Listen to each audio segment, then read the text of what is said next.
start with a quote to start our conversation today. And the quote is by a political scientist and a philosopher, and in my books, one of the greatest thinkers that has come from Africa.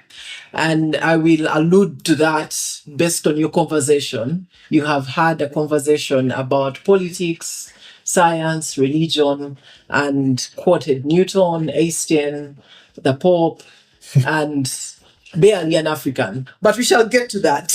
So the quote says, he is called Ali Mazrui. Ali Mazrui was born in Kenya, in Mombasa, and he grew up in Kenya and later started his career in Uganda at Makerere University.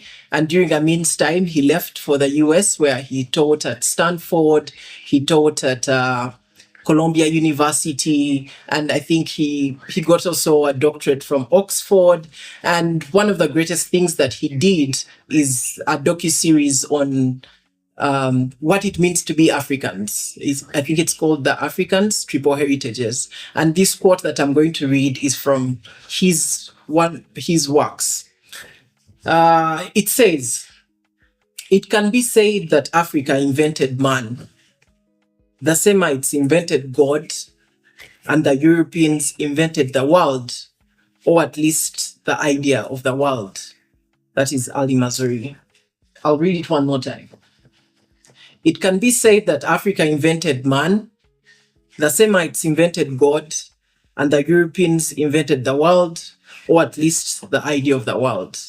You have discussed about man, you have discussed about God, and you've touched a little bit about the idea of the world. I will leave it open to first get what this quote gets you thinking. What does it bring to your mind? Well, I'm not sure. I agree with them about Africa invented man. There's lots of evidence for that, for the origins of man. Even if you had 0.0 and 0.0 and Lucy and Ethiopia and so on, and a lot of the anthropology, definitely agree with that. And I would agree with them about the Semites and religion. To me, it's amazing how so much comes from the Fertile Crescent and comes from the Jews and the Arabs and all that. I'm not sure that I agree with them about Europeans inventing the world. I think maybe the modern world, maybe Western civilization as we know it, but that's a relatively new, that's only 200-300 years, maybe 400 years, I don't know, something like that. Goes to Christopher Columbus, I would say 400 years. It's in that time. It's, yeah. And that, Western... century. Yeah, I think Western